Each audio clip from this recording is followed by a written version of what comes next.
Today we're going to be going over my match against Alexis in the Arcanines Draft League Season 16. Alexis has a very aggressive team.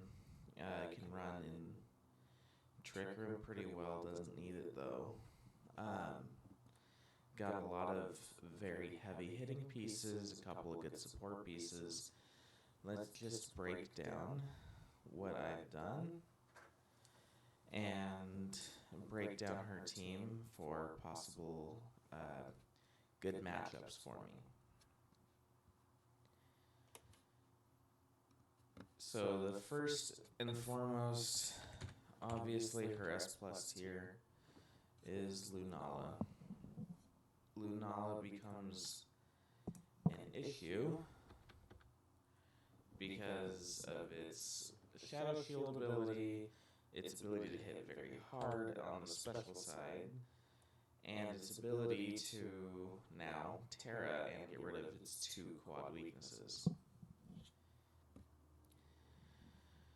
Alright, as I said, very high special attack, very good HP, Shadow Shield reducing the first hit it takes, and then obviously the ability to Terra and get rid of these two major quad weaknesses. I expect this will be Alexis's target. I don't think she would let me hit it for a quad effective move, regardless of if I'm hitting it on the special or the defensive side. Expect this to likely have Moongeist Beam, possibly Wide Guard, possibly Meteor Beam with a Power Herb. Lots of things Lunala can do. It is something I'm not taking lightly. Everyone in the group says I need to be worried about one Hisuian Cleavor. Cleavor, really good attack, middling in most of its other stats, but that's not going to be an issue with the support in Indeedee and Furret. Obviously, Stone Axe setting up rocks is going to be an issue. Its ability to sub, its ability to set up Tailwind, Alexis could go full support with Cleavor if he wanted to. I don't think that's the route he'll take. Mainly because when I'm looking at her team, I'm seeing Cleavor, Zarude, Swampert's mixed, Embor, and a trio as her physical attackers. And while Embor counters a couple of key pieces on my team, I'm not 100% sure she'll bring it. So I do think Cleavor will need to be a physical threat for her. I predict probably X Scissor, Stone Axe,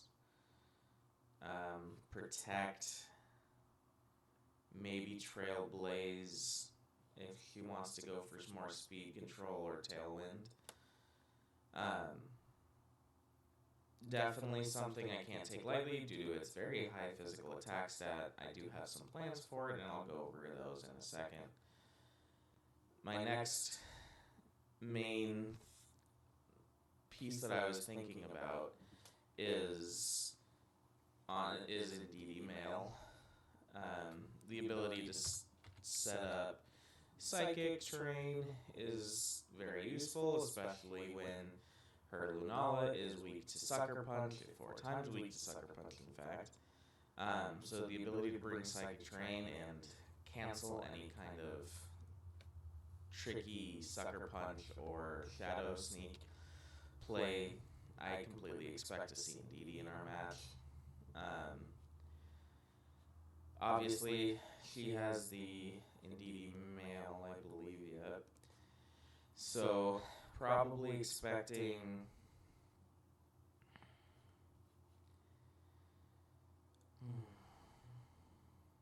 fake out. No, not fake out. It's psychic trade. Probably. I don't know. Psychic. Maybe shadow ball. Maybe dazzling gleam. Maybe.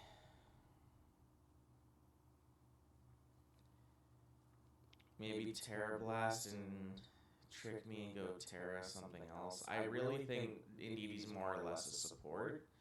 I think this Indeedee will probably run Power Split or Calm Mind, Healing Wish, Imprison, something to slip me up. Unfortunately, I'm not at all sure what it'll bring. Hyper Voice is a very good possibility for an attack for this thing. It's not the best in the world, but for attacking. But if you want every Pokemon, even your supports, to be able to hurt in a little bit, so Hyper Voice probably is a good shout. And then something Helping Hand, probably pretty good. Trick Room, her team very well fits in Trick Room with Corviknight, Dragalg, or Dragalgy, whatever it is, Cleavor, and then you compare it to my team, which is Arceus, Garchomp, Chandelure, Raikou, Electrode, even Masquerain, pretty speedy mons. So I wouldn't be surprised at all to see her bring a Trick Room. I, again, do think I will have answers for that. I'll get to those in a second. Those are the first three I was expecting. Fourth on my list is a Pokemon that my wife kind of one-shot, but still is worth talking about, and that's Corviknight, this bulky bird. Ability to do Tailwind, ability to taunt, ability to swagger and make my Pokemon confused, bring weather, reflect, light screens, body press. I mean, this thing is just support city. Unfortunately, you can't even treat it like a full support because of how bulky it is. It also acts like a tank, and because it has the ability to hit you pretty hard. Iron defense and body press obviously adds up quickly, and most of my team, other than Chandelure, doesn't really want to take a body press from a Corviknight that has its defense all jacked up. So I cannot take Corviknight lightly. And then quickly moving to the last two, without pulling them on screen, I expect probably some combination of Zarude, Florges, Swampert, and Furret. The rest, the trio, I can see, but if she is going full Trick Room, she'll definitely bring it just to have something that's speedy that can match some of my higher speedsters. But I expect this to be more of a power struggle more than anything, and bringing Tailwind with either Cleavor or Corviknight will give Alexis a good little speed advantage over some of my faster Pokemon. But yeah, so for the last two, I expect some combination of Zarude, Florges, Swampert, Emboar, Furret, and Dugtrio. I don't think she'll bring Dragalge. I don't really have anything that's super weak to Poison or Dragon. And then I don't think she'll be Rotom Mow. I don't have anything that's super weak to Grass or Electric. In fact, I have a lot that resist both. So I think her core will be Lunala, Indeedee, Cleavor, and Corviknight. And then she'll have some combination of the rest of her team. Now onto my team. Obviously, I went Triple S this season. Going Arceus gives me the advantage of I can have an Arceus of any of the 18 types, with the bonus that if I go normal, I can run another item, whereas if I go any of the typings, I do have to bring a plate.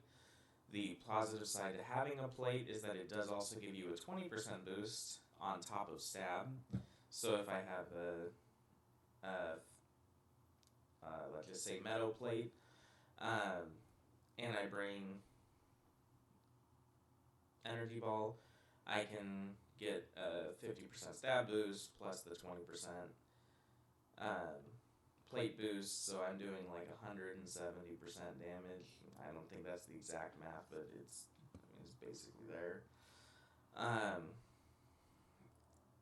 Arceus is really well supported by Pokemon like Chansey.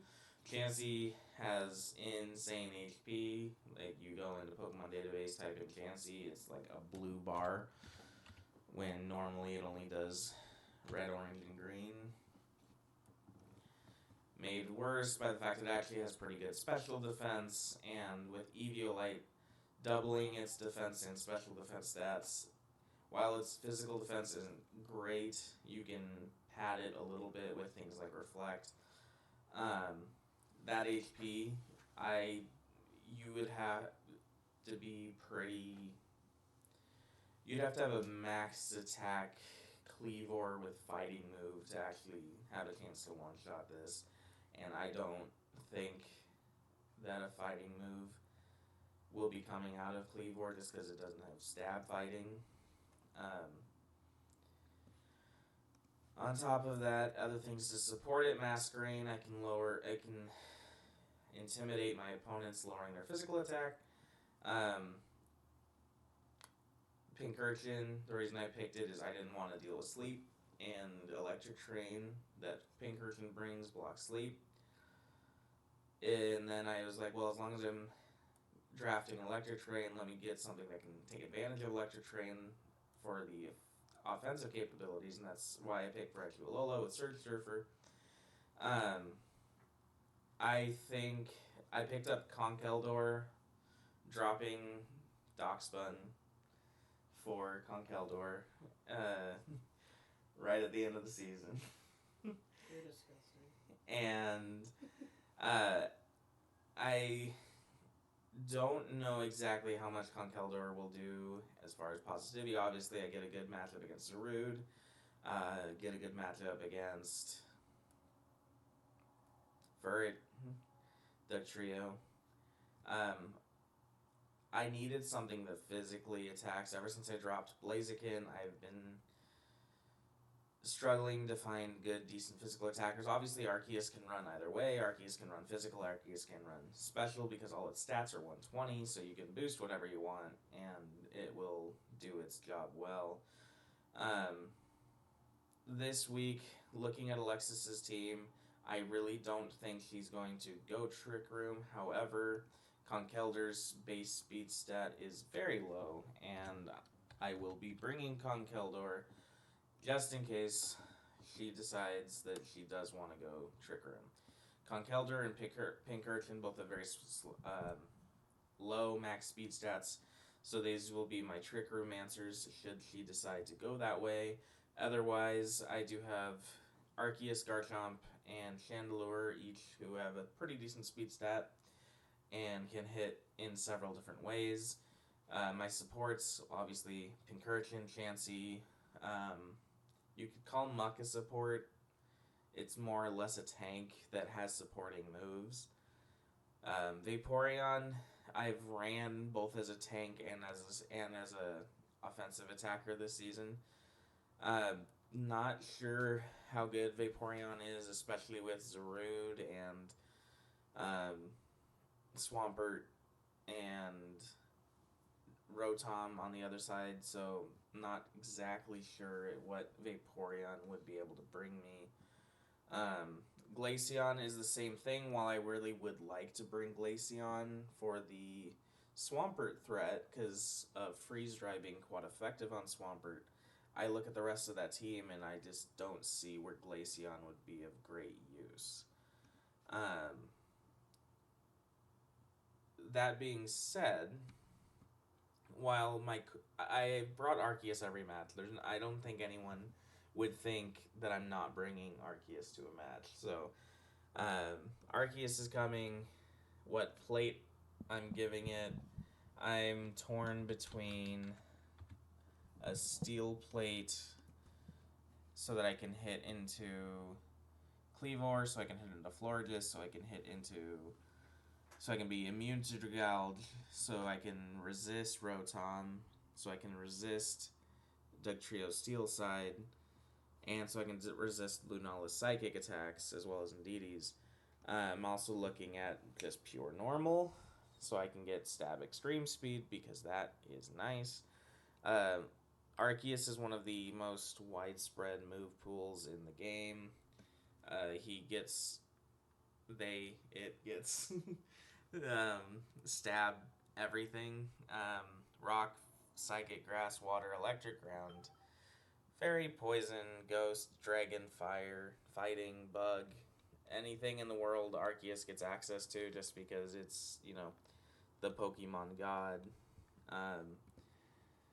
Having 120 base stats across the board means I can boost anything I want. I could go bulky support. I know Arceus gets Tailwind. I did use that against somebody this season, and I wouldn't be against doing it again. I don't have a Trapper, but I have access to Perish Song.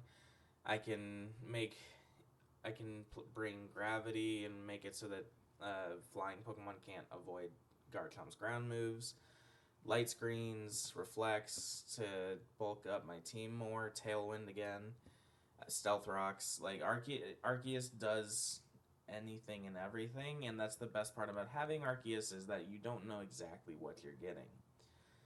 I think the next obvious bring is probably Garchomp, my single A tier for the season, and Garchomp has done a lot of good for me this season. Very good speed stat, very good attack stat, decent HP. Usually won't go down in just one hit unless it gets hit with an ice move, and I haven't terastallized it. Luckily for me, I don't see ice on this team. So, unless Lunala brings Ice Beam, which is possible, I'm pretty sure Garchomp can run freely, doing whatever it wants.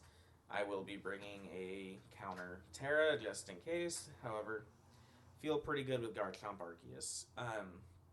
Obviously, I'm not going to be going into exactly what my strategy is because this will be posting just a little bit before my match with Alexis. And I don't want to give away too much, but I just wanted to kind of give my thought process on what I'm building, what I'm thinking, and hopefully we can make these a fun little video presentation for playoffs and draft leagues in general. Again, obviously, Conkeldurr. Look, they can cut things out. High glucose notification. You okay? You did eat a lot. I think something was wrong with my sight.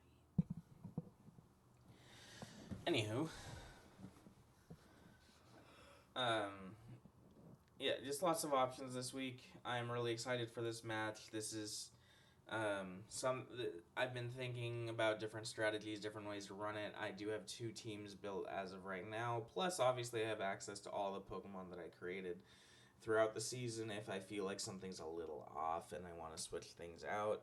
Super excited for this match. Good luck, Alexis, and I hope we can give a good one for everyone that can watch when we stream this evening.